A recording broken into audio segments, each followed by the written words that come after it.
Hello guys, ayan, dumating na yung ating order. Kanina, tinawagan ako kung mag-order tayo ng mango. So, yan, sabi ko oo, kasi mura lang siya, 80 isang kilo.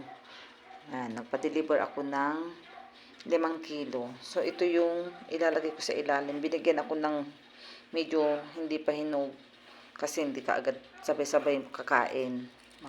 Kaya, ayun, lalagay ko muna siya dito sa tray, sa box. Lagay natin ito, transfer natin dito para para hindi siya malamog dyan sa ayan. Ito lahat yung mango na 5 kilos guys.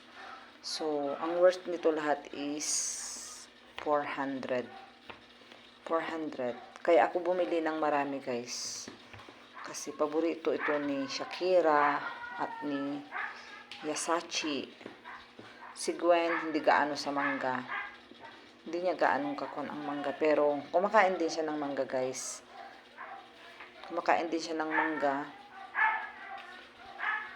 Lipat ko dito. Pagpasensya nyo na lang yung aso sa kapitbahay namin, guys. Kasi, maingay.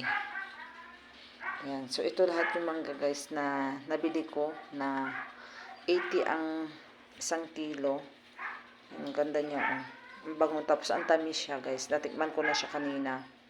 Nag-try akong kumain ng isa habang kausap ko si Ramel.